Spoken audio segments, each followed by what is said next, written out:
अस्सलाम वालेकुम फ्रेंड्स, क्या हाल है। रानी मलिक के नौकी दुनिया में खुश आमदीद। जी फ्रेंड, आज मैं आपको अर्तुगरुल गाजी के पोते यानी उस्मान गाजी के बेटे उरहान गाजी की हिस्ट्री बताऊंगी, लेकिन इससे पहले मेरे चैनल को सब्सक्राइब कर दें। फ्रेंड्स, वैसे तो अर्तुगरुल गाजी ड्रामा जब से लोग देख रहे हैं बहुत कुछ जान चुके हैं, लेकिन लोग सल्तनत उस्मानिया के बारे में बहुत कुछ जानना चाहते हैं जो कि अर्तुगरुल गाजी के बेटों ने कायम की थी। जी जनाब, उरहान गाजी उस्मान गाजी के छोटे बेटे थे। वैसे तो दस्तूर के हिसाब से उस्मान गाजी के बड़े बेटे अलाउद्दीन पाशा थे और उन्हें सुल्तान बनना चाहिए था, लेकिन वजह यह थी कि अलाउद्दीन पाशा की ज्यादा तवज्जो दीनी और इस्लामी मामलात में थी।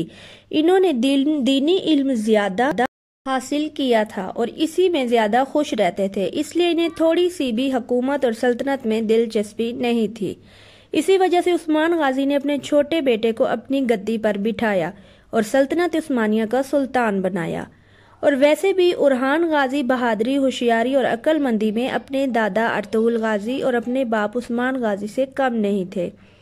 अलाउद्दीन पाशा जो उस्मान गाजी के बड़े बेटे थे, और उरहान गाजी ने अपने भाई को अपना वजीर बनाया और यनीचरी फौज भी बनाना शुरू की, क्योंकि पहले तो जब भी जंग शुरू होती थी तो ऐलान कर दिया जाता था और सब लोग इकट्ठे हो जाते थे और जंग की तरफ निकल जाते थे, और जंग के बावजूद जो माल मिलता था वही तनख्वाह समझकर बांट लेते थे।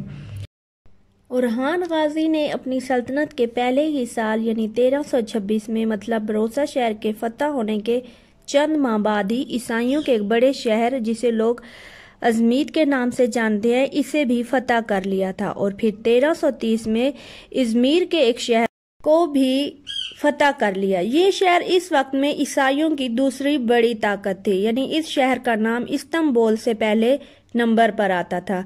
इसके बाद उरहान खान को 20 साल तक किसी जंग की जरूरत ना पड़ी, लिहाजा इन 20 सालों में उरहान खान ने अपने लोगों की तरक्की के लिए काफी काम किए और अपने शहर को अदब और इल्म का मरकज बना दिया। हर गांव, शहर, हर जगह मदरसे और स्कूल, कॉलेज बनवा दिए और जगह जगह मस्जिदें बनवाई और पूरी सल्तनत में हस्पताल बनवाए। उरहान खान गाजी ने अपनी पूरी सल्तनत में इतना इल्म फैलाया कि तमाम के तमाम लोग इस रंग में रंग कर सल्तनत उस्मानिया का हिस्सा बन गए। और इसी तरह उरहान गाजी ने बड़े से बड़े किले फतह किए। फिर 1354 में सुल्तान उरहान गाजी के बेटे सलमान पाशा ने गैलीपोली के शहर को फतह कर लिया और ये उस्मानियों का यूरोप जैसे मुल्कों में पहला कदम था। इसके बाद सल्तनत उस्मानिया ने यूरोप के शहर फतह करने शुरू किए। इसलिए कहते हैं कि उरहान गाजी के दौर में मुसलमानों ने यूरोप में कदम रखा। यही वजह है आज भी यूरोपी उरहान गाजी के नाम से डरते हैं। जी फ्रेंड्स, उरहान गाजी के बेटे सलमान पाशा बहुत ही होशियार और बहादुर थे और वहीं ही सल्तनत उस्मानिया के अगले सुल्तान बनते, पर वो एक दिन शिकार पर गए और शिकार करते हुए घोड़े से गिरकर जख्मी हो गए और फिर कुछ दिन बाद बहुत ज्यादा बीमार रहने के बाद वफात पा गए। इनके मरने के बाद उरहान गाजी ये सदमा बर्दाश्त ना कर सके और 1 साल बाद ही वफात पा गए। और इनकी वफात के बाद उरहान गाजी को बरोसा शहर में ही दफनाया गया। जी, इनकी कब्र अपने बाप उस्मान गाजी की कब्र के बराबर है और इनकी वफात के बाद इनके बेटे मुराद अव्वल को तख्त नशी किया गया।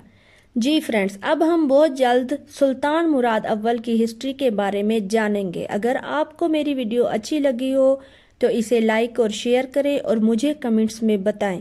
जी जनाब, मिलते हैं नेक्स्ट वीडियो में। अल्लाह हाफिज।